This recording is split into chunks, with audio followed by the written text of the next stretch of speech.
Alright, here we go, the final Sigma stage, and this one consists only of 3 bosses, 2 of which are alternate forms of Sigma, and these robot worms, and I think those exist solely if you have E-tanks that you want to refill that can give you some health drops. Otherwise you can just bypass them, and, you know, fortunately or unfortunately, for better or worse, I have no E-tanks, and basically completely bypassed that entire part of the game, which would have made things a little bit easier, but, you know, also perhaps a little bit too easy. So, at this point, Sigma is just telling us that he could totally kill us right now if he wanted to, but instead he's just gonna let his dog do it, because, you know, it would be beneath him to just finish the job. That typical, supervillain lack of foresight, where they can't just finish you off, they have to do it in such a humiliating way as to also break your spirit while they kill you. So yeah, basically you're just gonna use shotgun ice here. Spend as much time on the wall as you can. Only get off when he shoots that fire at you. And try not to get hit like I am right here, because you may need that health for the remaining Sigma forms, particularly if you do not have any E-tanks, as I don't. Yeah, so now we are going to move on to Sigma's, I don't know, would you call it his true form? His humanoid form? He has no remorse for the loss of his pet whatsoever. He actually congratulates you. Alright, so now we find out that he's a Jedi. He's got the Luke Skywalker lightsaber. And he's actually pretty easy if you're skilled at your wall jumping. Let's just put it that way. Just use E-Spark and just keep tagging him as often as you can. He goes basically the same pattern the whole time. So if you can lock him into a rhythm, it's highly possible that if you would, like, you get the tempo of a drummer, you can beat this boss without getting tagged too much. Yeah, it's actually kind of disappointingly basic AI programming on the final boss, considering some of the other bosses in Mega Man X actually have pretty novel strategies. This guy just bouncing back and forth on the wall is kind of annoying.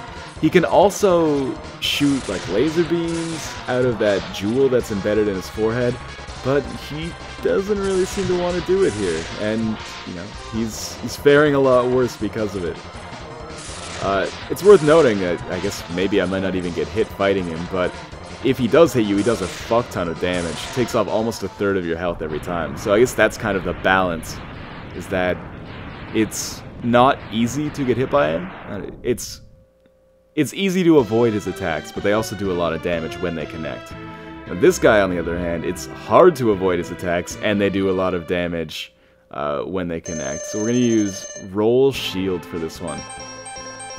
The only other weapon you can use other than Roll Shield is the X-Buster fully charged up to the pink level, but that just takes too long. So what you want to do is get up on one of these claws and stand over to one side, because that way you can avoid the lightning bolts they shoot out. And then try not to fall off, but every time your claw pauses to shoot a lightning bolt, you want to take a jump straight up and straight down and fire a rolling shield at Sigma's face. So the reason you want to jump straight up and straight down is because if you move at all during the ascent or descent, you're more likely to either A, get hit by the lightning bolt, or B, fall down and have to get up on the claws again. Like, not being on the ground isn't just an inconvenience, it's also much more dangerous because those attacks by Sigma can hurt you, and you're vulnerable to this flame wave. Oh, I'm getting pinched up between them here. Alright, I made it out. Oh, but then I got hit anyway, so it's all for naught. I'm still doing quite well. It's actually a surprisingly good playthrough so far. So yeah, you just gotta wait for it, then it'll pause, and then yeah, jump and attack.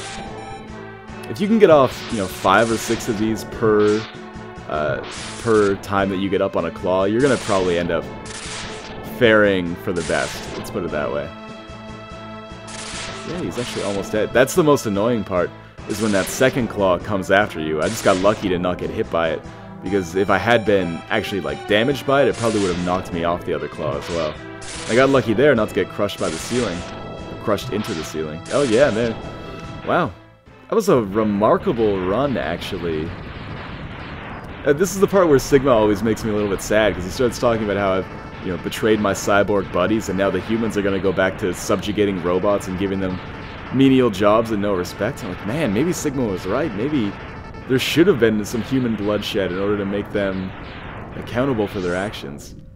But anyway, all that remains is the epilogue and a little bit more exposition on the Mega Man X story. So I will leave you to that to enjoy it if you've never seen it before or you're feeling nostalgic and want to see it again. Thank you to everybody for watching again, and I will see you in my next Let's Play. Thanks again. See you later.